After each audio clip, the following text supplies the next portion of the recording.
No species in the Galactic Compact ever forgot the first law of survival.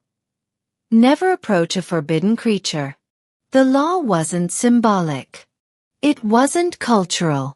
It was biological, historical, and written in the bones of extinct civilizations.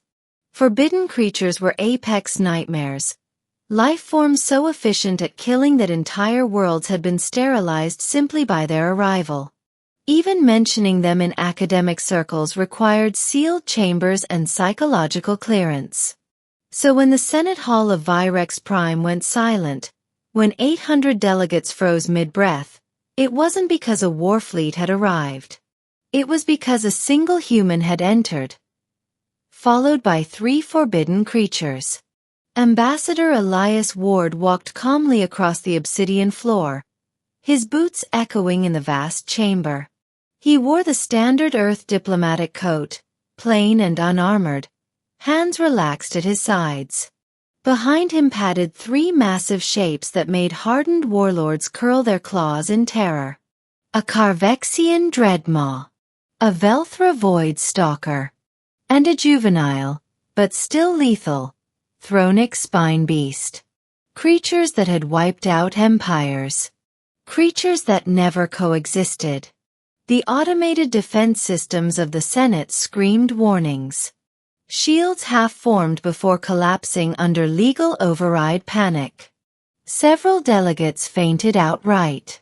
Others hissed prayers to extinct gods. High Chancellor Rukael found his voice first, though it shook. Human Ambassador. You are in violation of 17 extinction-level protocols, he croaked.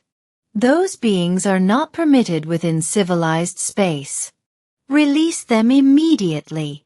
Elias stopped at the center of the chamber. He smiled.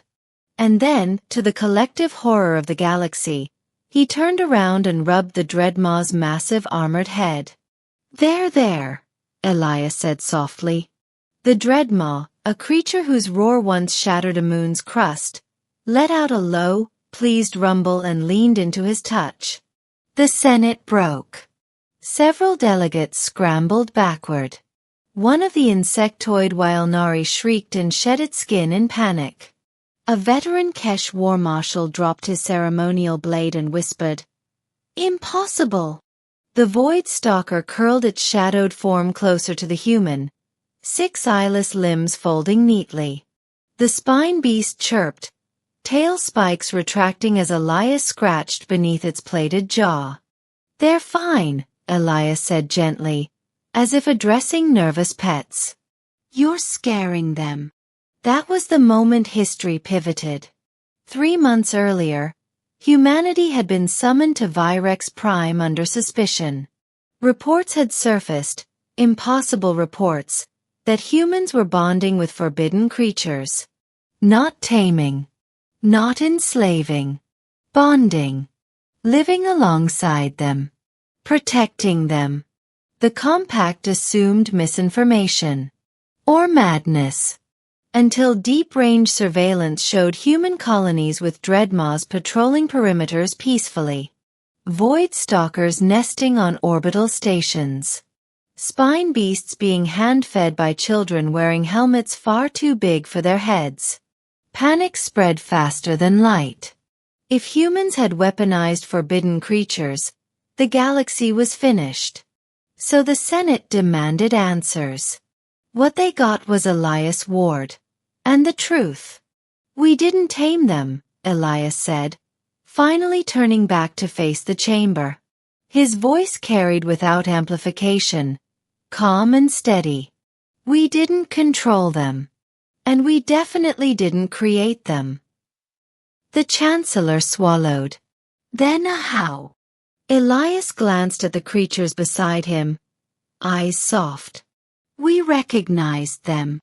That caused confusion ripples through the chamber. "Recognize them as what?" asked Skolatven, voice trembling. "As survivors," Elias replied. He gestured upward, and a hollow projection filled the air. Ancient star charts. Dead worlds. Burned biospheres. Every forbidden creature you catalogued came from a world that died violently, Elias continued. Supernovas. Stellar parasites. Artificial doomsdays. They weren't monsters by origin. They were adaptations. The spine beast bumped Elias gently with its armored skull. On Earth, Elias said, we come from predators. From animals that could kill us in seconds. Wolves. Big cats. Reptiles. Instead of exterminating all of them, we learned something. The chamber leaned in despite itself. We learned behavior, Elias said. Pack dynamics. Body language. Trust. Boundaries. We learned that fear breeds violence, but respect breeds cooperation. A Carvexian elder hissed. These beings annihilated trillions. Yes, Elias agreed.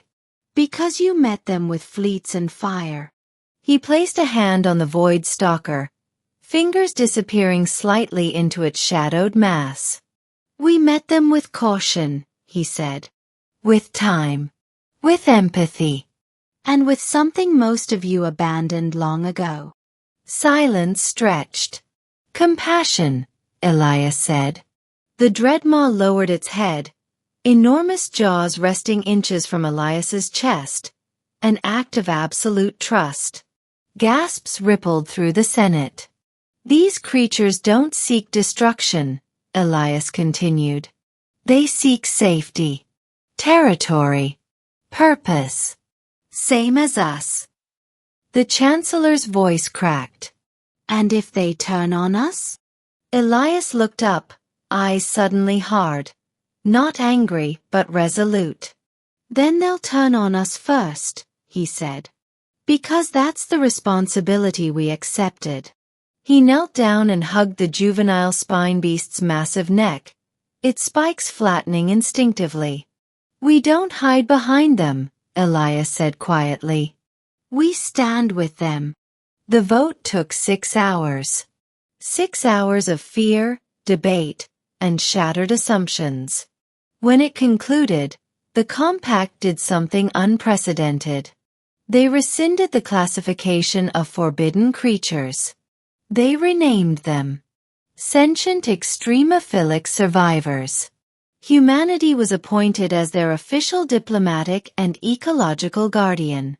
Not because humans were the strongest, but because they were the only species reckless, or brave, enough to approach the galaxy's greatest terrors, and see frightened lives instead.